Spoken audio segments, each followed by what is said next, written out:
तब वेदव्यास जी ने भगवान की अनंत लीलाओं का अनुसरण करा, उनका मंथन करा और उस मंथन से जो प्राप्त हुआ ज्ञान, उस ज्ञान को लिखना प्रारंभ करा। लेकिन लिखने में भी एक समस्या आ गई। वेदव्यास जी सोच लगे कि हम कह सकते हैं, सामने वाले को लिखना पड़ेगा, हम कहें किसको? हमें ऐसा व्यक्ति चाहिए जो उस हमारी कोई बात को बड़ा विचार करके, बड़ा सोच कर फिर लिखे। ऐसा नहीं हमने कह दिया और उसने उतार दिया। कोई समझ नहीं आए तो भगवान श्री वेदव्यास जी को श्री गणेश जी याद आए कि गणेश जी केवल एक हैं जो बुद्धि के दाता माने जाते हैं, जो कि विघ्नहर्ता माने जाते हैं, सभी विघ्नों का नाश करने वाले। तब श्री वेदव्यास जी ने गणेश जी महाराज का आह्वान करा और जैसे ही आह्वान करा गणेश जी महाराज उनके समक्ष प्रकट हो गए।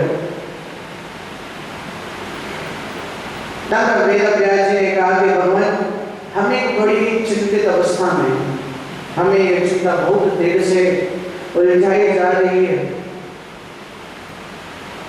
हमें जानते हैं कि हमें करना क्या है, लेकिन हमें उस कार्य को पूर्ण करने के लिए कोई साथी नहीं मिल रहा है। तो हम केवल इतना चाहते हैं कि आप हमारा साथ दो। गणेश जी महाराज ने कहा कि हम साथ दे देंगे, लेकिन एक दिक्कत है, एक समस्या है।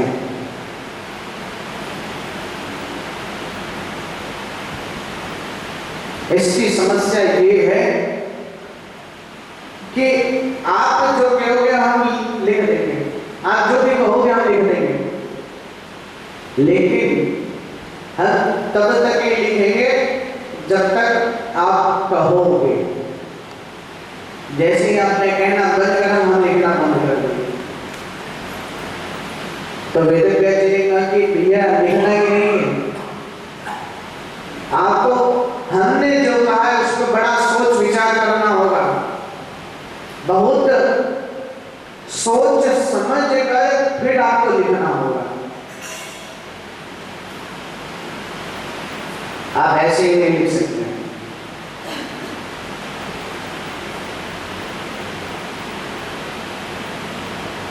तब वेदव्यास जी ने कथा कहना प्रारंभ करी।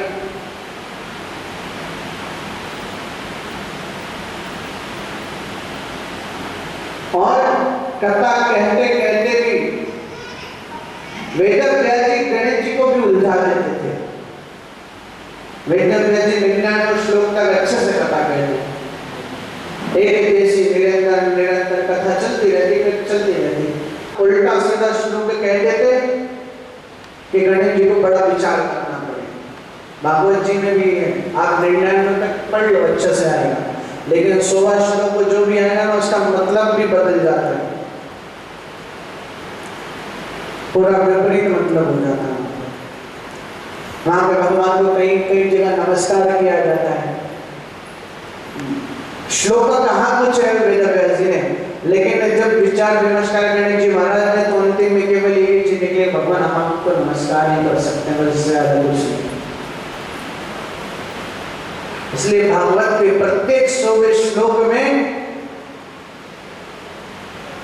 गणेश जी महाराज बड़ा विचार करके लिखा, और जितनी देर में गणेश जी विचार करते उतनी देर में वेदव्यास जी अपने नित्य कर्म में निपटा गए, अपने समस्त नित्य कर्मों से पूर्ण हो जाते श्री वेदव्यास जी।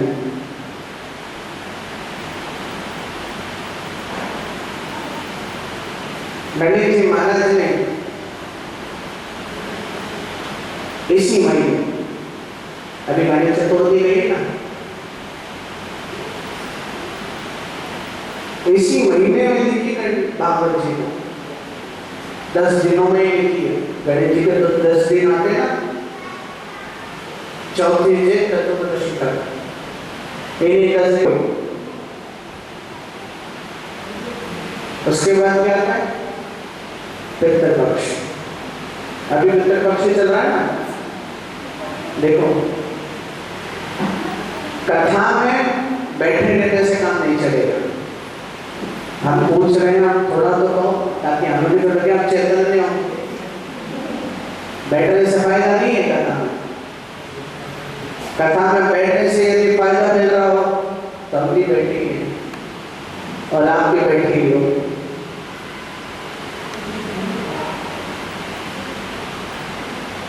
हम कथा में यदि आपसे प्रश्न कर रहे हैं तो वो आप ही के लिए, हमारे लिए हमको तो पता है इसका उत्तर क्या है, लेकिन आपके लिए इसलिए है ताकि आपको उसका कारण पता चले कि क्यों आता है।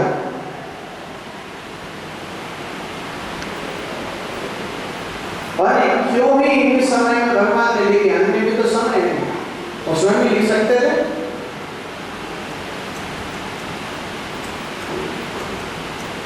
जन्माष्टमी का हम पर्व बनाते हैं, अभी चौथे दिन मनाएंगे भगवान का आनंद उत्सव।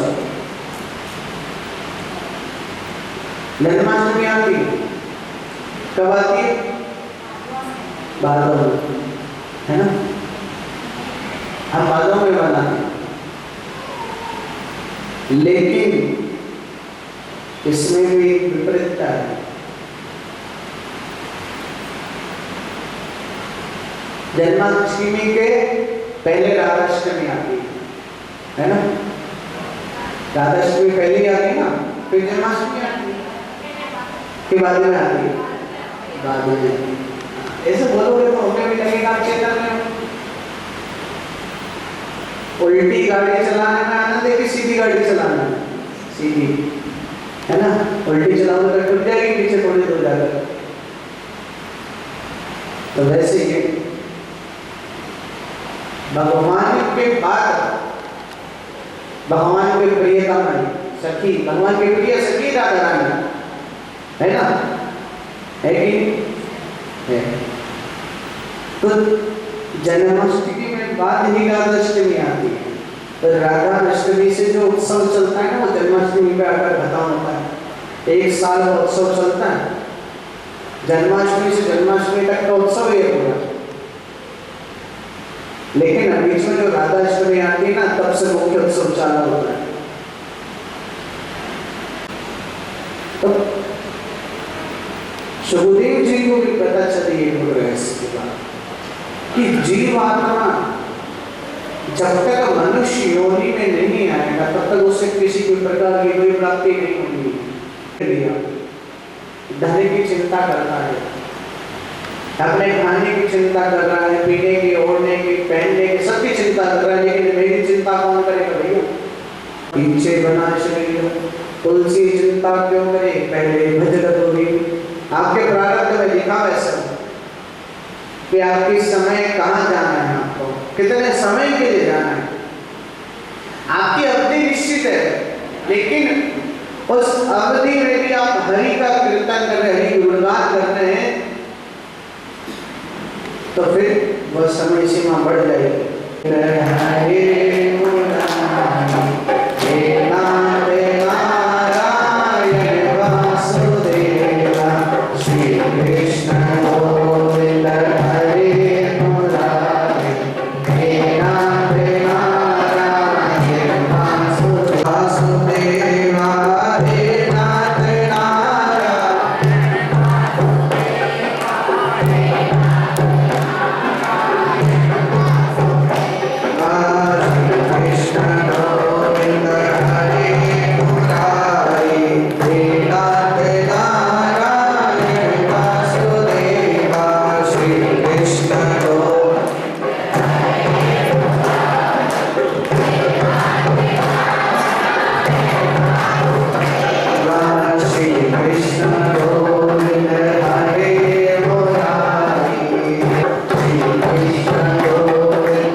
श्री सुखदेव जी महाराज ने अपने पिता से इस प्रकार प्रश्न करा।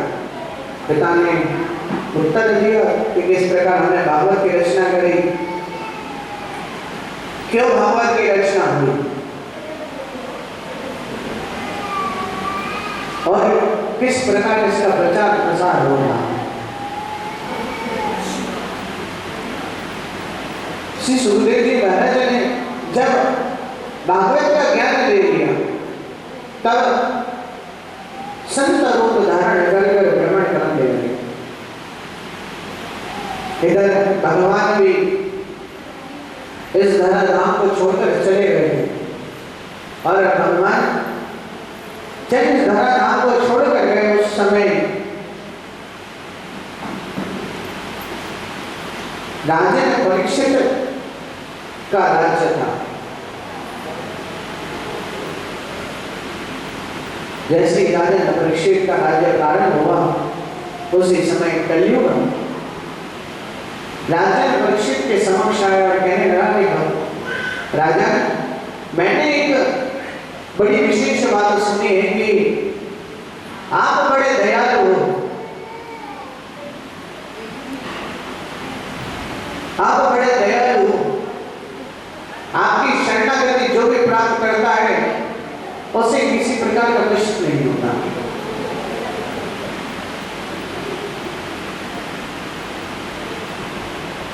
तब राजा परीक्षित ने जैसे कलयुग को देखा तो एक काला सा पुरुष जिसके पास 4 पैर हैं, 3 पैर खंडित हैं और एक पैर पर टिका है।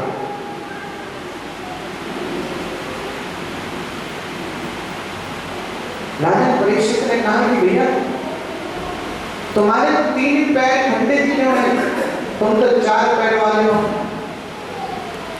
और तुम्हारा शरीर आधा गाय का है आधा पुरुष का है, तुम्हारी ऐसी अवस्था कैसे भैया?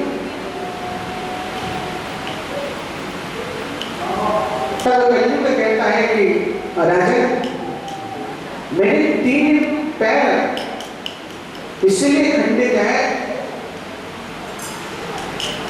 क्योंकि मुझे कोई स्थान उपयुक्त मिला ही नहीं जहां पर मैं अपने परिवार को रख सकूं।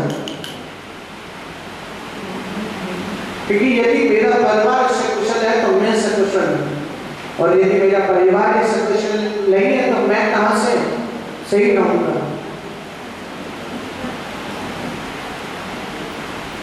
बोली मेरे 4 पैर इसलिए क्योंकि ये धर्म है। धर्म की ही नींव पक्की नहीं होगी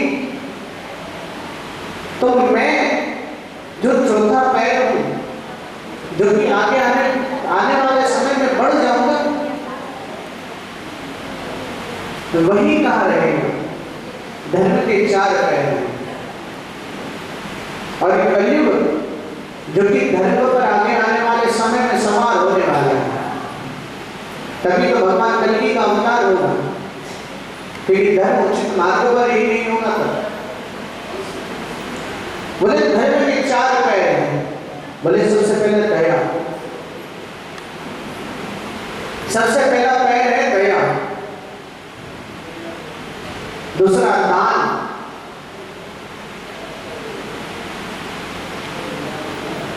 तीसरा है मोक्ष और चौथा है कृपालु। ये 4 पैर है धर्म के।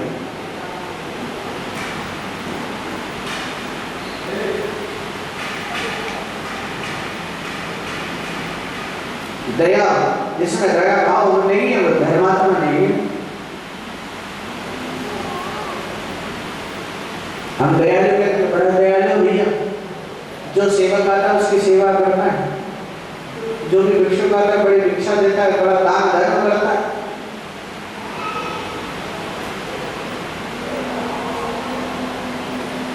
दो भाव हो गए, दया और दान।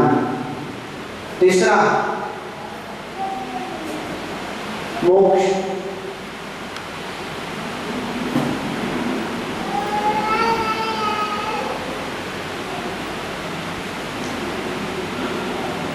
बोले यदि किसी व्यक्ति की बहुत बुरी अवस्था है और उस समय आपने उसे मोक्ष प्रदान करने के लिए, उसकी मुक्ति के लिए कोई साधन बता दिया, तो बोले इससे बड़ा धर्म की बात कोई नहीं। और तीसरा है राज कृपालु। बोले राजा का सबसे पहला कर्म होता है कि दयावान हो, कृपालु हो, उदार हो। बोले इससे बड़ा कार्य राजा के लिए कुछ नहीं है। और मैंने तो सुना परीक्षित, आप सबसे बड़े राजा हो, तो राजन मैं आपकी शरणागति आया हूँ, कृपया कर मुझ पर मुझे कोई ऐसा स्थान दीजिए जहां मैं रह सकूं। तो राजा परीक्षित ने कलयुग से पूछा, भैया अपनी विशेषता बताओ, उस विशेषताओं के अनुसार मैं आपको स्थान प्रदान करूंगा। कलयुग ने विशेषताएं तो नहीं, अपनी बुराइयां बताई। कलयुग ने कहा कि राजा मेरी कोई विशेषता नहीं, लेकिन मुझ में बुराइयां बहुत हैं।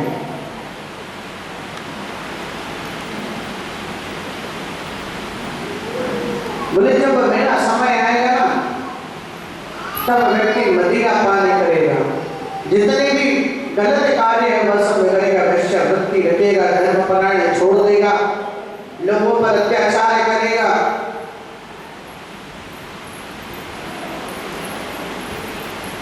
जब यह सब बताना प्रारंभ करा,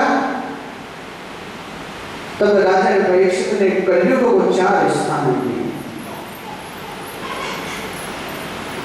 3 स्थान दिए। पहला दिया जुआ। बोले जहां जहां जुआ खेला जाएगा महान कलयुग होगा। दूसरा दिया वैश्या। बोले जहां जहां वैश्यावृत्ति होगी वहां वहां कलयुग होगा। तीसरा दिया मदिरा। बोले जहां जहां मदिरा सेवा नहीं किया जाएगा महा कलयुग होगा। और चौथा दिया स्वर्ण, सोने को।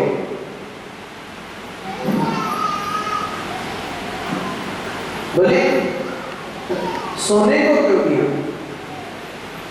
बोले सोना तो अच्छा हो, सोने को क्यों दिया? तब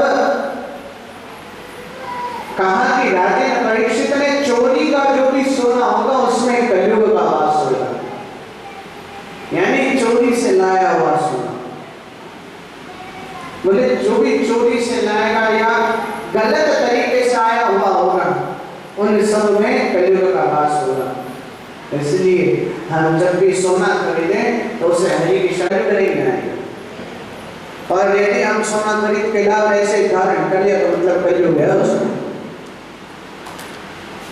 चाहे हमने कैसे ही कमाया हो।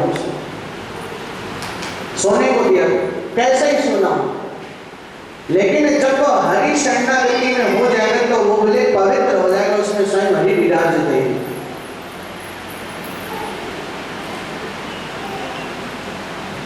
जब यह 4 स्थान दिए तो कलयुग ने कहा कि राजन आपने तो मुझे सारे गलत स्थान दिए। राजा परीक्षित ने कहा तुम्हारी प्रवृत्ति भी ऐसी है, इसलिए तुम्हें वैसे स्थान दिए जैसे तुम्हारी प्रवृत्ति वैसे तुम्हारे स्थान। तो बोले नहीं, मुझे में खासियत है। बोले जो 3 युग में नहीं प्राप्त हो पाता वहां मेरे केवल एक मेरे युग में केवल नाम से प्राप्त होता है। राजा परीक्षित ने कहा स्पष्ट करो क्या कहना चाहते हो? तो बोले सतयुग। जब सतयुग लगा तब लोग बड़े बड़े लंबे लंबे समय तक तपस्या करते थे, इतने कालों तक तपस्या करते थे, फिर भी भगवान नहीं मिल पाते। बोले त्रेता यज्ञ में लोगों ने यज्ञ करना प्रारंभ करा, संतों ने यज्ञ करना प्रारंभ करा, यज्ञ से भगवान को प्रसन्न करते थे। लेकिन उसमें भी बड़ा देर काल लगता है, बड़ा लंबा समय लगता था भगवान की प्राप्ति के लिए। और किस तरह लगा द्वापर, लोगों ने प्रेम करके भगवान को पाना चाहा लेकिन फिर भी नहीं मिले। बोले इन 3 युगों में भी बड़ा बड़ा लंबा लंबा समय था, लेकिन मुझ कलयुग की एक विशेषता है। बोले मुझ कलयुग में जो भी व्यक्ति केवल भगवान के नाम का उच्चारण कर दे, भगवान के नाम का कीर्तन कर दे, भगवान प्रसन्न हो जाएंगे और प्राप्ति हो जाएगी उस भगवान की। जैसे राजा परीक्षित ने कहा कि भैया ऐसा है, राजा परीक्षित बड़े प्रसन्न हो गए।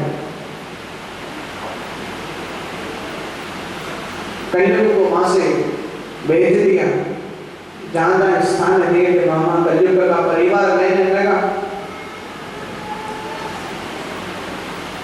सोने में दिया था, राजा परीक्षित ने कलयुग को एक स्थान स्वर्ण में दिया था।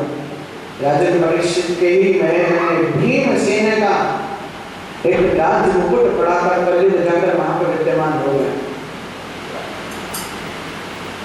कुछ समय बीता, राजा परीक्षित को शिकार खेलने का मन हुआ।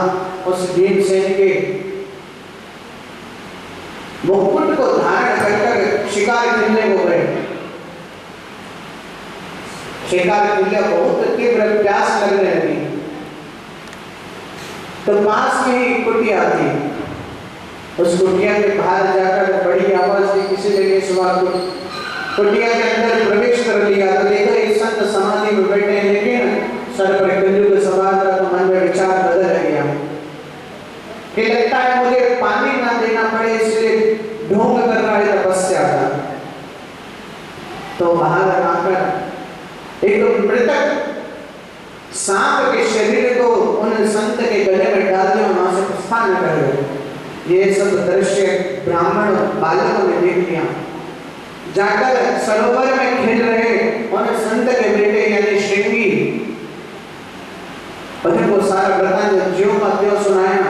उसी समय श्रृंगी को क्रोध आया, इस सरोवर में स्नान कर रहे थे, उसी सरोवर के जल को हाथ में लिया और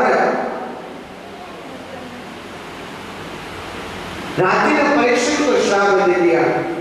कालतीलम विद्यमन्दिरादम कच्छके सप्तप्रेहानि दंशकृष्ण कुलंगारं नोदितो।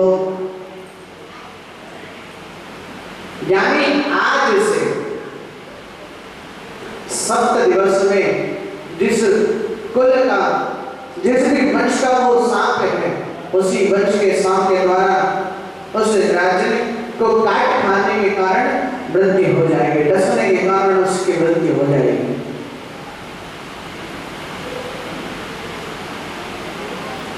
इधर श्रृंगी ने श्राप को दे दिया, लेकिन राजा परीक्षित इस बात को जानते ही चले गए, अपने राजमहल चले गए। जैसे ही राजमहल पहुंचे, सभा लगी थी, सभा में जाकर बैठे हैं। इधर श्रृंगी रोते रोते आए, आकर अपने पिता के सामने आकर रोने लगे। उसी समय पिता की समाधि टूटी, जो गले में मृतक सांप था उसको निकाल कर पटक दिया, गले से पुत्र को लगा दिया और पूछने लगे, पुत्र क्या हो गए, क्यों रो रहे हो इतनी तेज? श्रृंगी ऋषि ने जैसा था वैसा का वैसा बता दिया, सब बता दिया कि हमने परीक्षित उसे राजा को श्राप दे दिया कि आज से 7वें दिन जिस वंश का ये नाग है उस वंश के नाम से काटने की डसने के कारण उसकी मृत्यु हो जाएगी। उसी समय संत ने कहा कि भैया जाओ, जाकर राजा परीक्षित को बताओ कि आज से 7वें दिन उनकी मृत्यु होने वाली है। इस वंश का ये नाग है जिसके कारण उनकी मृत्यु होगी। ब्राह्मण बालक दौड़ते भागते गए, राजा परीक्षित को बताया। इधर पिता ने बैठकर श्रृंगी को समझाया, अरे पुत्र तुमने बहुत बड़ा अपराध कर दिया है। आज हम इतने घनघोर जंगल में यदि जीवित अवस्था में है, हमारा सभी पालन पोषण हो रहा है तो केवल उन्हीं की वजह से हो रहा है। यदि वो नहीं होते तो आज हम न जाने कितने ही पशु हमको आकर मार देते, खा जाते। लेकिन उनकी इतनी कड़ी पहरेदारी में, इतनी कड़ी सुरक्षा में आज हम यहाँ जीवित बैठे अपने सभी नृत्य कर्म इत्यादि करते हैं, भगवान की इतनी अच्छी सेवा करते हैं, तो ये केवल उन्हीं का प्रभाव है।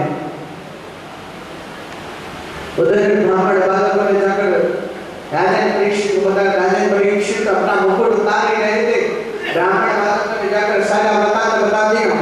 जैसे मुकुट उतार कर रखा वैसे सारी बातें समझ आ गई कि क्या कराएंगे। उसी समय अपनी राजगद्दी त्याग दी, अपनी गद्दी पर अपने पुत्र जन्मेजय को बिठा दिया और अपने मोक्ष का प्रबंध करने के लिए, मोक्ष का साधन ढूंढने के लिए चल पड़े। सबसे पहले गंगा में सुना था गंगा बड़ी पावन है,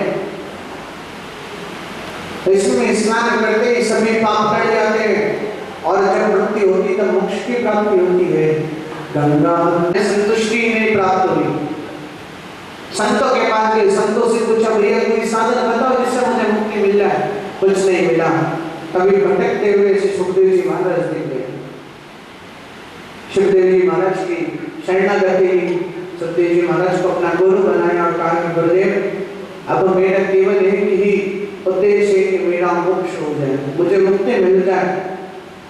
तब सुखदेव जी महाराज ने कहा कि हम तुम्हें एक ऐसी मुक्तिदायी की कथा श्रवण कराएंगे जिसके बाद तुम्हारी मृत्यु नहीं हो सकती। तब सुखदेव जी महाराज ने राजा परीक्षित को कथा सुनाना प्रारंभ किया।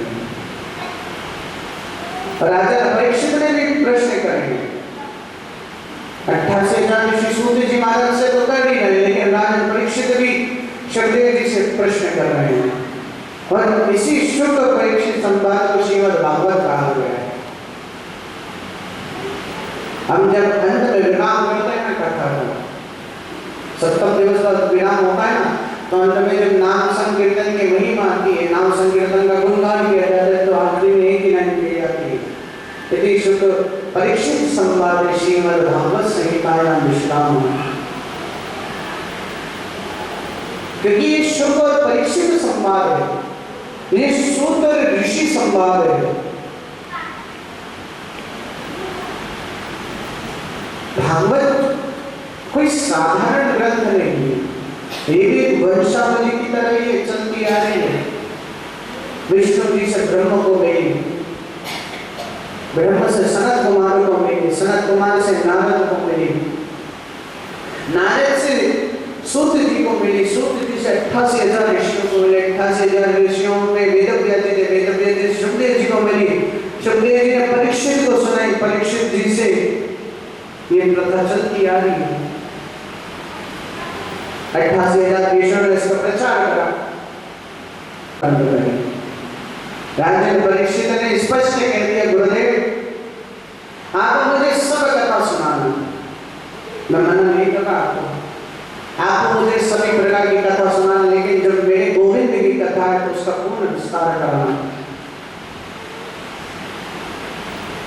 तो सुखदेव जी महाराज ने राजा परीक्षित को कथा सुनाना प्रारंभ करी। पुनः महात्म्य में प्रवेश करा, सच्चिदानंद की व्याख्या सुनाई, भक्ति नारद संवाद सुनाया। सब कथा सुनाते सुनाते चल ही रहे थे। तब राजा परीक्षित ने बस करा, सुखदेव जी एक बात बताइए गुरुवर कि वृंदावन इतना पावन क्यों है? बोले वहां ठाकुर जी का जन्म हुआ है भैया, वहां भगवान ने अनेक लीलाएं करी इसलिए तो पावन है। वहां पे भक्ति नृत्य करती है, निरंतर नृत्य करती रहती है। रखूंगा मुझे कथा मिली है तो कथा भी मेरे भाग्य का उदय करने के लिए मिली है। इसके बाद सुखदेव जी महाराज ने भगवान भोलेनाथ और माता सती का पावन चरित्र श्रवण कराना प्रारंभ करा। तभी राजा परीक्षित ने प्रश्न करा कि माता सती ने अपना देह त्याग क्यों करा था, कि योगाग्नि में अपने आप को जलाकर भस्म करा, क्यों दक्ष उसका कारण बना, ऐसा क्या था वहां पर? तब सुखदेव जी कहते हैं कि राजन हमने आपको सती स्वयंवर सुनाया कि ये कथा कि सती ने देह त्याग क्यों करा। बोले एक बार राजा दक्ष ने, प्रजापति दक्ष ने एक बड़े यज्ञ का उत्सव रखा। अनेक यज्ञ कुंड बनाए गए, अनेक संतों को, ऋषियों को बुलाया गया कि भैया हमने यज्ञ उत्सव रखा है, आप सभी को आना है।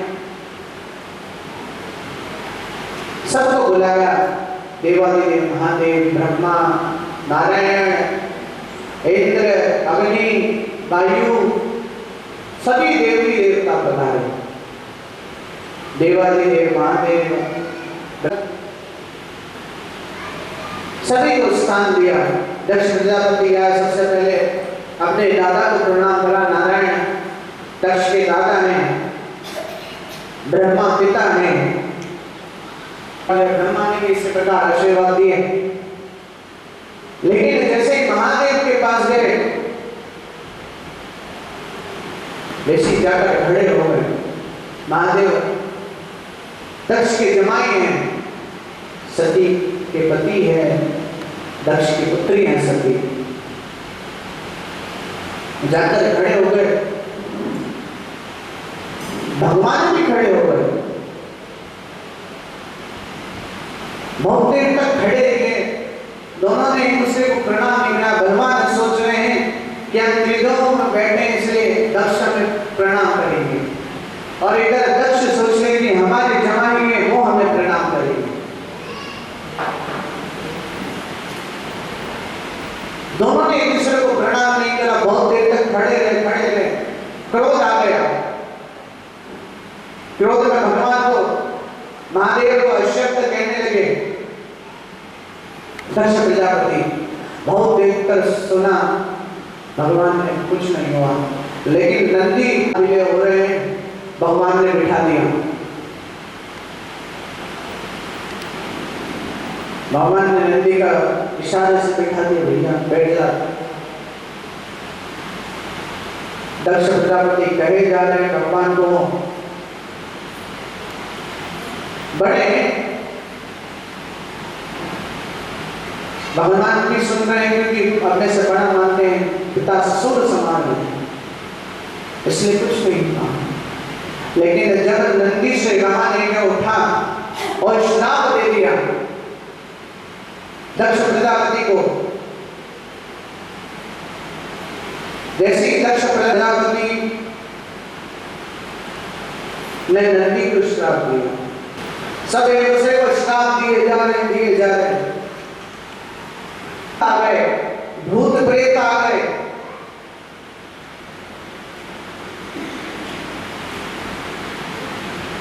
जब भगवान ने देखा कि सभी देवी देवता भागने लगे, यज्ञ उत्सव वहां पे बंद हो गया। दक्ष प्रजापति ने कुछ समय बाद फिर एक उत्सव रखा।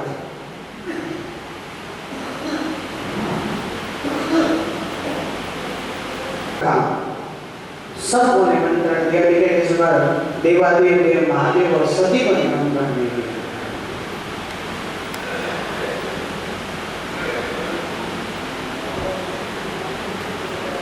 जब देवादेव महादेव समाधि में बैठे, भगवान को कोई मतलब ही नहीं। लेकिन सती के मन में बड़ी विषमता होने लगी, बड़ी विचलित होने लगी सती कि हमारे पिता कैलाश के ऊपर से बड़े बड़े विमान जा रहे हैं, इंद्रादि देवी देवता, गंधर्व, शांत ऋषि। सती के मन में यह सब होने लगा। भगवान समझ गई सती अब कुछ न कुछ कहे। भगवान ने कहा बिना निमंत्रण कहीं नहीं जाना चाहिए। तब भोले बाबा कहते हैं कि 4 जगह है जहाँ का बिना निमंत्रण चले जाओ, कोई मना नहीं करेगा। भक्ति भक्त भगवंत को वहाँ जाना चाहिए जहाँ पे भगवान का कीर्तन चल रहा, भगवान की कथा चल रही है। वहाँ बिना निमंत्रण चल जाओ, कोई मना नहीं करेगा।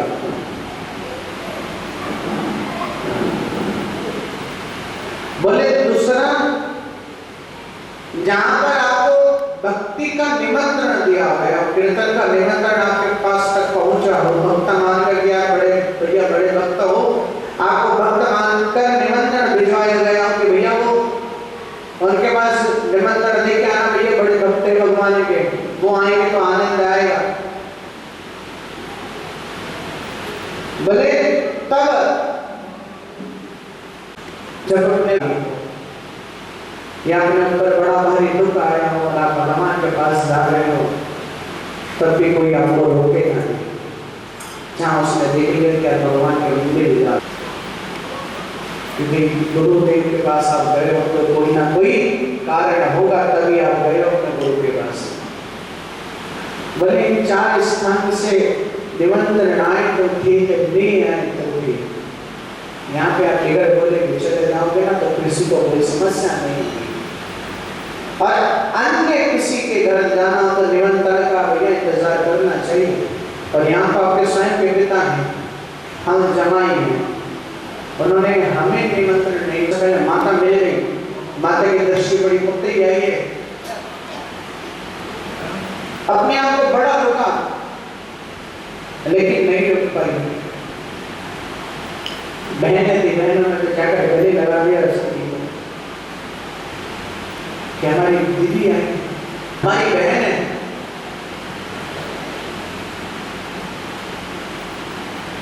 लेकिन जैसे ही पिता ने देखा तो बहुत बुरा कहना प्रारंभ करा, गालियां देना प्रारंभ करी। जब तक सती को गाली दी जा रही थी तब तक सती ने सहन करा कि मुझे कह रहे हैं कोई दिक्कत नहीं, पिता है कहते हैं कोई गलत नहीं, हम नहीं अपना तुझे डांट में है तो मेरे लिए अच्छा है।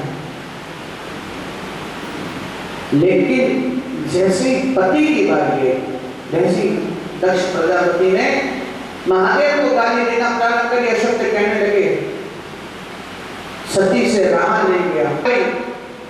दक्ष प्रजापति को कह दिया, दक्ष तुम बड़ा अभिमान करते हो,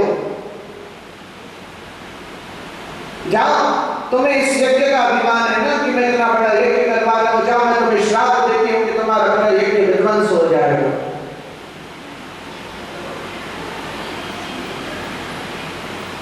जैसे श्राप दिया, दक्ष प्रजापति हिले डुले भी नहीं। माता सती ने उसी समय योगा अग्नि प्रकट करी अपने देह से, और ये जो यज्ञ कुंड था उस यज्ञ कुंड की अग्नि में मिश्रित होकर अपने देह को भस्म कर दिया, अपने देह का त्याग कर दिया। नंदी आदिगण सब खड़े खड़े देख रहे हैं।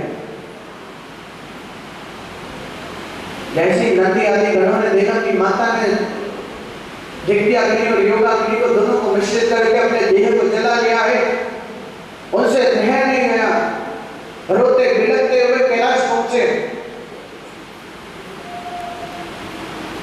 जैसे ही कैलाश पहुंचे, भगवान को जो वृतांत दक्ष प्रजापति के यज्ञ में हुआ था वो सारा का सारा जैसा था वैसा वैसा सुना दिया।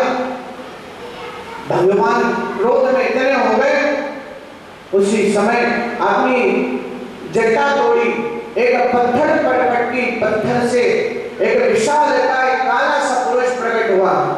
जैसे विशालकाय काला सा पुरुष, भगवान ने जैसे ही अपने मुख से वीरभद्र नाम लिया, सभी गणों ने जय बोले वीरभद्र भगवान की।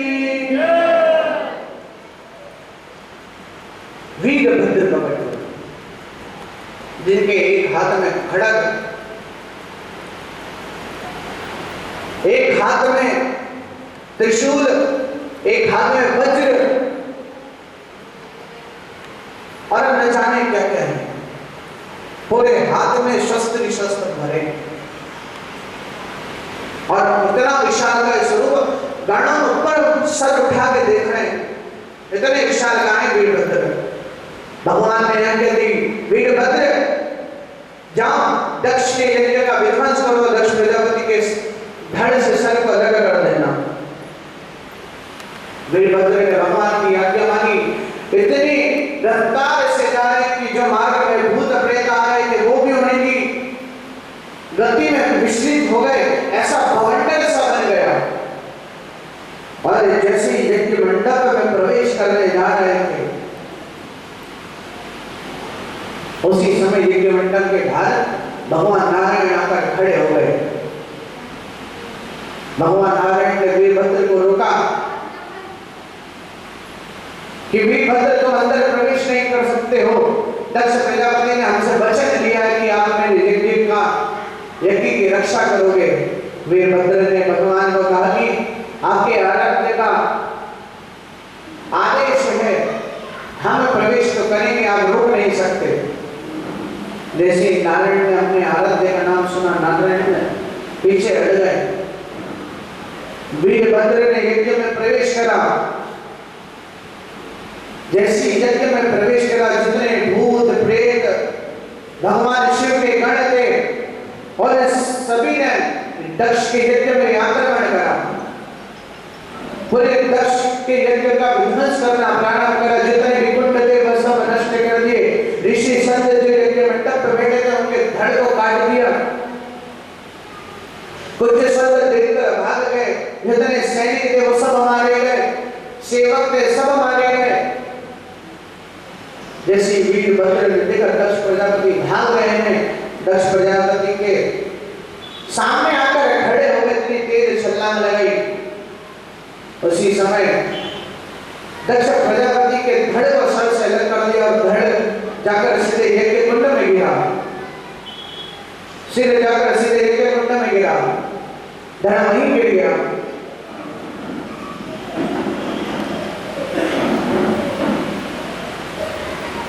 पूरे यज्ञ का विध्वंस हो गया। सभी देवी देवता भाग गए, सब चले गए।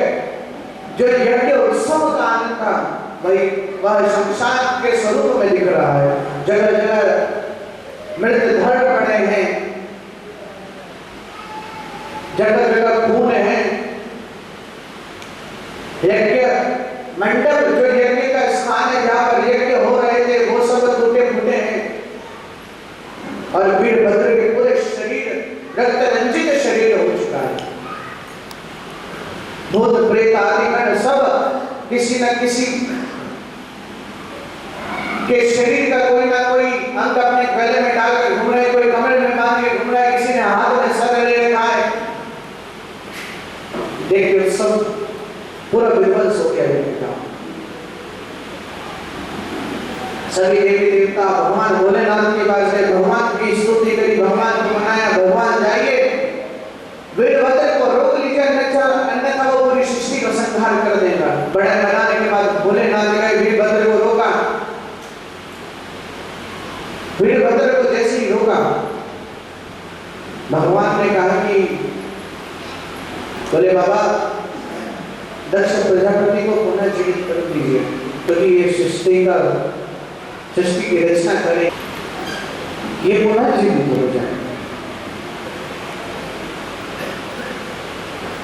तब दक्ष प्रजापति को बकरे का सर लगाया गया। भगवान की स्तुति कर रहे हैं, लेकिन बकरी का शीश तो मैं करके स्तुति, बकरा मैं नहीं करता, भगवान की स्तुति करें। ध्याये नित्यं महेशं रजतगिरिभं चारुचन्द्रावतंसं। अघोरी बन जाएंगे, शमशान में जाकर रहेंगे, केवल भगवान का नारायण का ध्यान करेंगे, भजन करेंगे, सब चीजें लेंगे, संन्यास ले लिया पूर्ण रूप से कि अब हमारे जीवन में कोई नहीं है।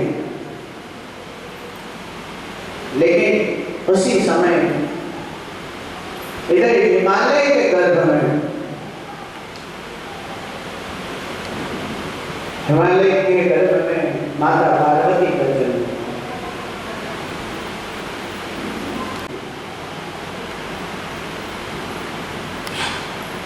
माता पार्वती विवाह योग्य हुई, लेकिन माता पार्वती ने निश्चित कर लिया यदि आप विवाह करेंगे तो केवल भोलेनाथ से करेंगे, अन्यथा किसी से नहीं करेंगे।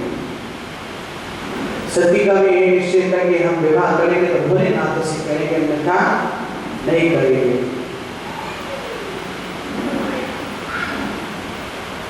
उसी समय नारद जी महाराज का आगमन।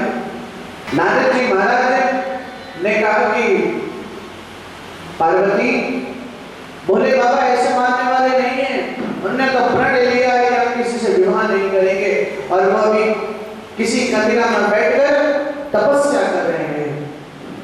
पार्वती ने कहा कि हम जाएंगे, भोले बाबा को जाकर मनाएंगे। पार्वती निकल गई।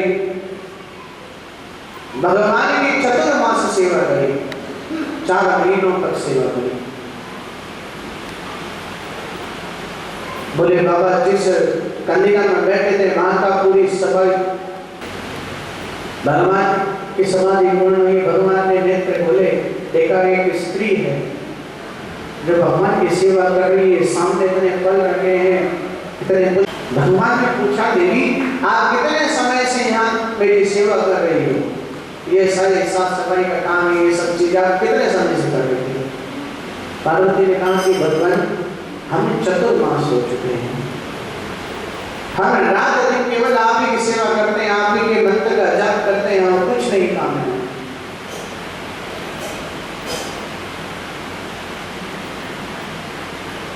तब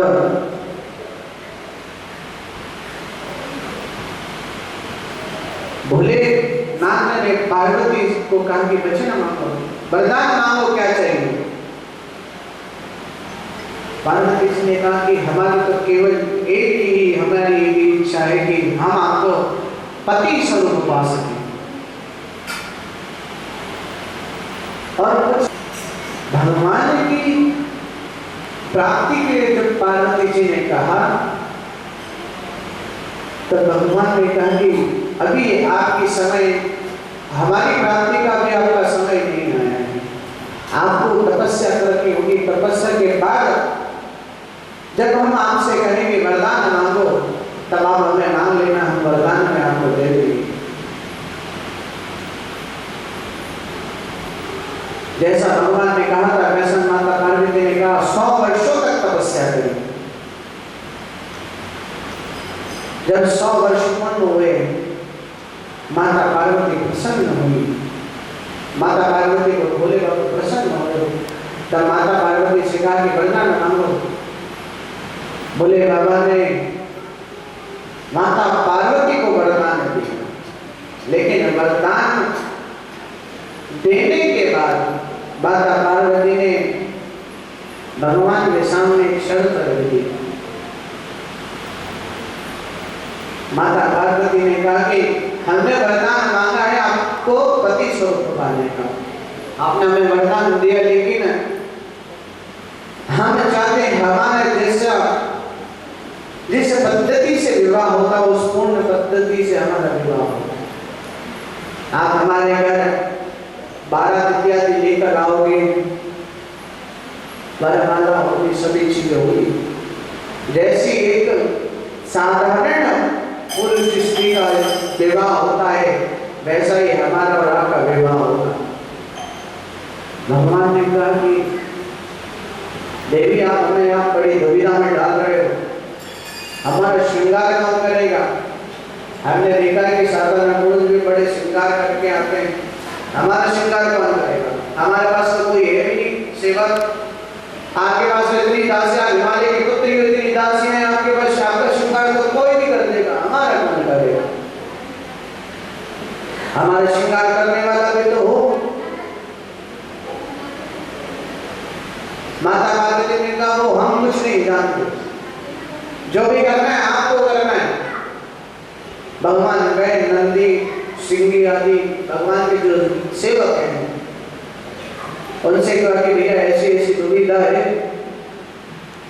उन्होंने कहा चिंता मत करो, हम है ना, हम आपका श्रृंगार करेंगे। भगवान गए, पूरे ऊपर से नीचे तक बहुत रमाली।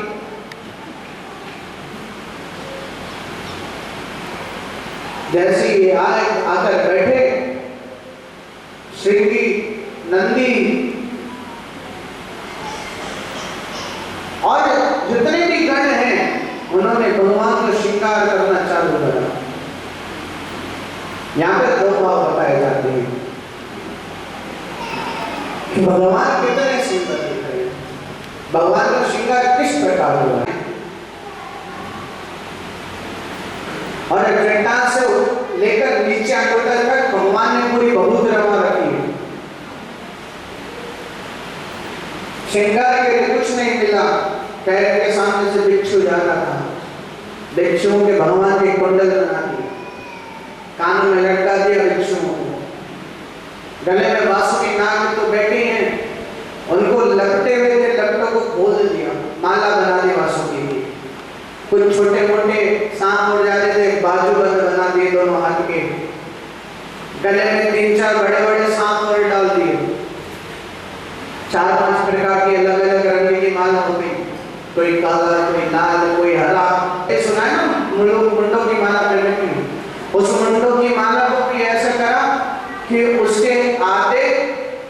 ऊपर राधे मुंडे नीचे दिखते हैं। भगवान का श्रृंगार इतना, भगवान नंदी पर बैठते हैं, भगवान को नंदी पर बिठाया गया, भगवान की बारात निकली। लेकिन जैसी बारात निकली तो दूल्हा कैसे सामने देखता है ना, भोले बाबा उल्टे बैठे थे, उल्टे देख रहे थे। तो पूछा, अरे बाबा सामने देखो, सामने जा रहे हैं, पीछे को नहीं ना देखना, आपको सामने देखना है। तो भोले बाबा कहते, जब मेरे मंगल ही पीछे हैं, जो मेरा मंगल करते हैं वो मेरे पीछे चल रहे, तो मैं सामने कैसे देखता हूँ। भगवान विष्णु भोले बाबा के पीछे चल रहे थे, भगवान विष्णु की तरफ मुख कर भोले बाबा बैठे। हम कहते हैं ना, मंगलम भगवान विष्णु मंगलम गरुड़ध्वजा मंगलम पुंडरीकाक्ष मंगलायस्तनो हरि। जो हमारे मंगल करता है, हमारा मंगल करते हैं भगवान विष्णु, वो तो मेरे पीछे चल रहे हैं, मैं आगे कैसे देख सकता हूँ। बोले बाबा पूरी बारात जब तक हिमालय नहीं पहुंच गई, हिमालय के घर में नहीं पहुंच गई, तब तक पूरी बारात में भोले बाबा उल्टे बैठ कर गए हैं।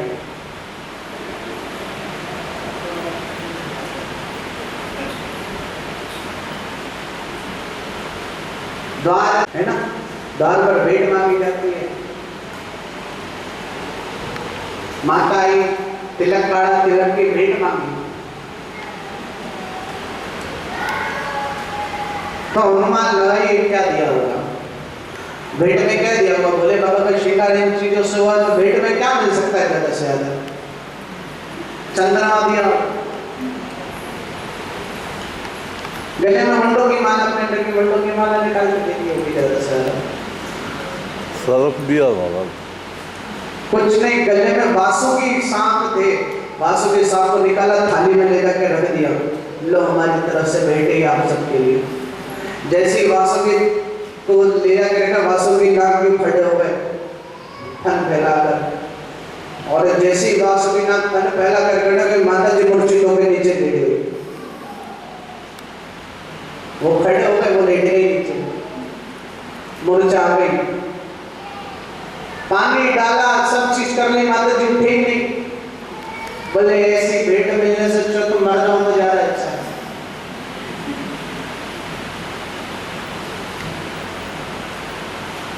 माता जी को जैसे तैसे जगाया गया, सारी चीजें हुई, भगवान की पूर्ण रूप से शादी हुई।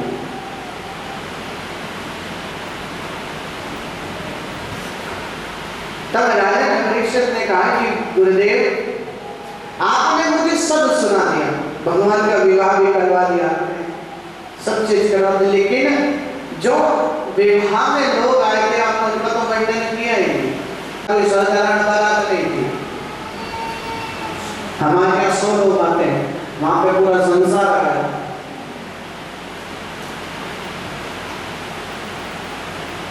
भगवान की बारात है, कोई साधारण चीज थोड़ी नहीं।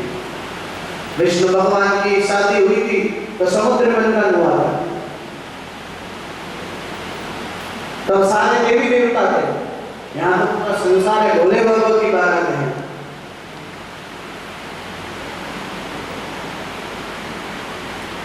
सुखदेव मुनि राजा परीक्षित को वापस से पुनः दोबारा से पीछे लाए, भगवान की बारात सुनाई कि भगवान की बारात कैसी आई है। आइए हम सब भी भगवान की बारात में चलते हैं, बरमाला